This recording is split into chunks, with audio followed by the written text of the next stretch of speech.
Hello, Steve at 89. Well, I just watched Captain Kirk fly into space.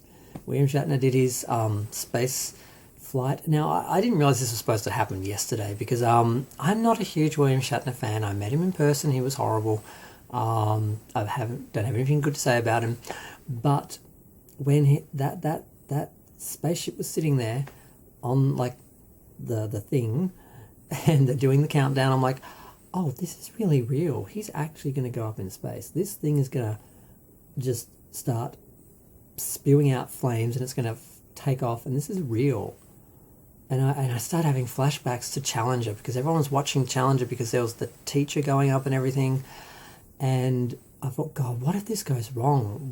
I suddenly was like, I have to watch this. So I'm watching it live, and so quick. I actually went to my computer to do something for a minute. I thought, just another minute before they actually take off.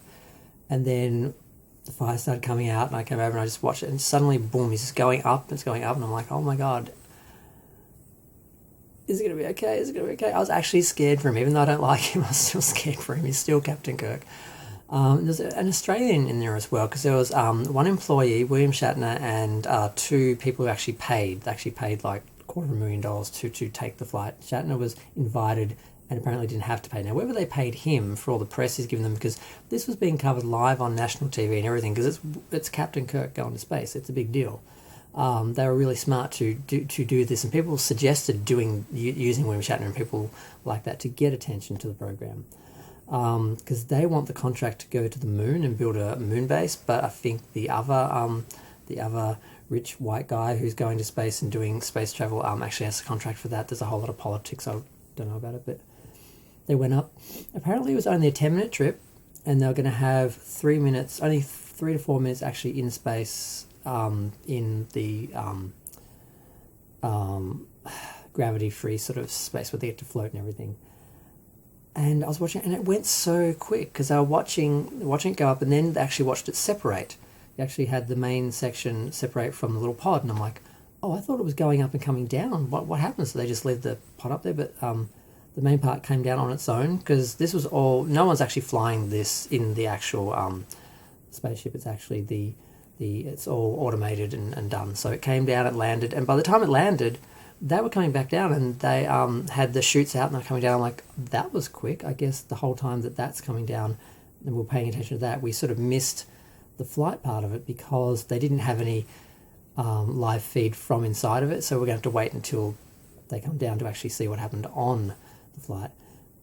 But it came down, and it was coming down really fast. I'm like, is that supposed to come down that fast? And it's coming down, and boom, there's all this dust coming up. I'm like, that looked a bit hard.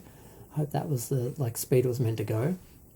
But people came, they waited, everything seemed fine. Jeff Bezos came and tapped on the windows, and eventually they opened it all up, and Shatner came out. He was the second to come out, and he was really overwhelmed by the experience. The couple of things that really got to him was when you see the blue sky, and all of a sudden it just fades and turns into this beautiful blue colour for a couple of things, and then it just disappears, and then you're in blackness. And he said the realization of how fragile the atmosphere is, how small it is, how quickly you just move through it, and how little there is standing between us and space. And he just thought the blackness of space felt like death. Like this was life. He was leaving life and going to death, and like he was going on. And it was kind of profound and kind of weird, because he was like the just Mother Earth and what we are safe in, and safeness and home, all that was down there, and up here was this unknown, this blackness, this emptiness, and he kept thinking about life and death and safety and just how fragile the atmosphere is, and the idea of how can we pollute it, and you have to protect it. And he seemed quite affected by this, and he talked about the gravity, how his stomach sort of lifted, and he just felt the difference of the gravity within his body. And he seemed quite profound. He looked like he sounded like he was going to cry for a second when he was talking to Jeff Bezos, when he was thanking him for the experience.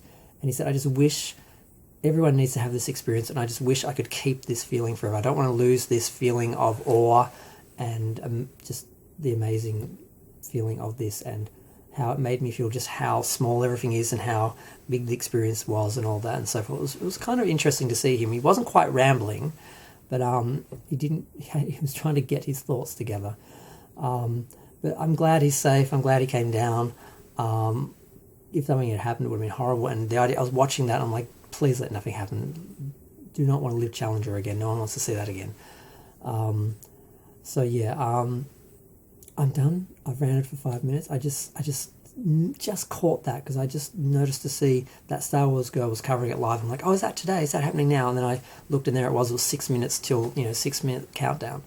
And I watched it on PBS and another channel. I think it was NBC or something, because they had different cameras and different commentary. And NBC, I think, had an actual camera on the ground going over to talk to him, so I switched to that. So that was amazing. I'm going to go. Feel free to share, like, comment, subscribe. Let me know what you think. Glad he's safe. Willam Shatner. Captain Kirk has been in space. He's now technically an astronaut. So Captain Kirk has been to space and he's an astronaut for real.